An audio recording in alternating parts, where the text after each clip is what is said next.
In July of 2010, I got a call from UT Hospital at about 3 a.m. in the morning to tell me that my husband had been in an ATV accident and could I come to the emergency room. I drove to the emergency room not knowing his condition or really what had happened. When I arrived at the emergency room, they took me to the room he was in, and he had tubes coming out of his chest, and he was hooked up to machines. The nurse told me then that my husband had so much alcohol in his system that they could not give him pain meds. So I knew that he had had another drinking and driving accident. My husband ended up breaking 9 ribs, collapsing both of his lungs, fracturing a cervical vertebra and 2 thoracic vertebrae. He was in back brace and a neck brace for several months, could not work. He wasn't charged with DUI at this time, but he did have 2 previous offenses. And this was another time where loss of income was very devastating for us. The cost of DUI is so high, not only for the victims who lose their lives because of drunk drivers, but for the families that live with those drunk drivers. They suffer also, and a lot of times they suffer and people don't even realize how much. The Department of Safety and Homeland Security estimates that a first-time DUI offense costs around $4,900, and I would say that's probably accurate in my experience. But the second offense that my husband had was a lot more expensive. He had a $50,000 bond. We had to hire an attorney, which was $3,000.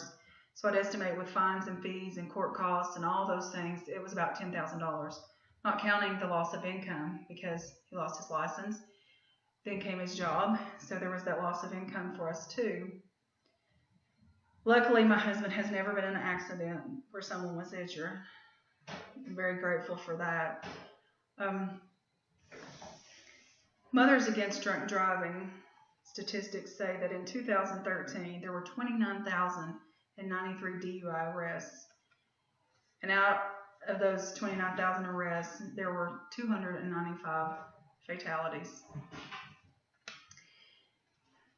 Most of the time when a DUI offender, the majority of the time, is arrested, they go to jail. They pay fines and fees, and they do their community service, and then they're back out on the road to offend when they meet the requirements for their license, and after they buy a special SR22 insurance.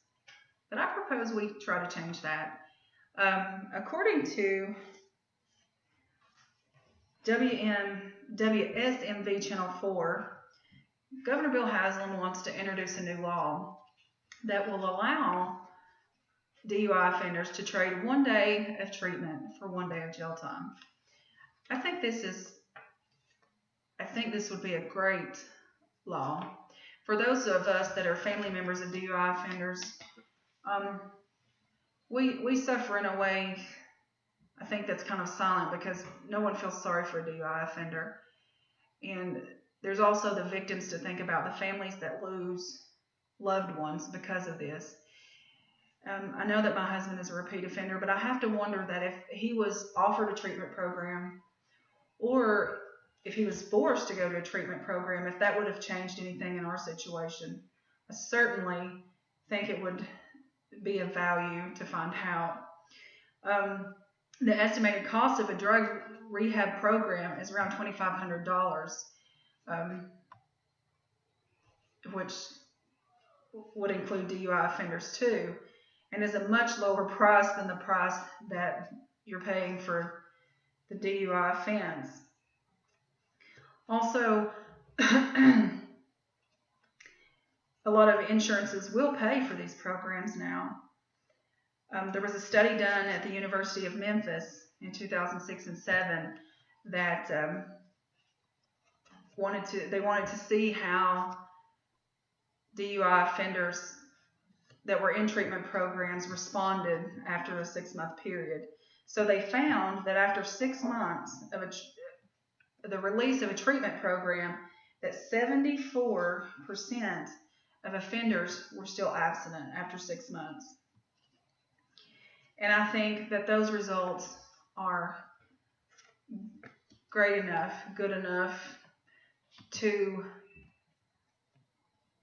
that it should get judges thinking and offer treatment to these offenders instead of just putting them in jail, taking their money, and then giving them back the license to reoffend. Thank you.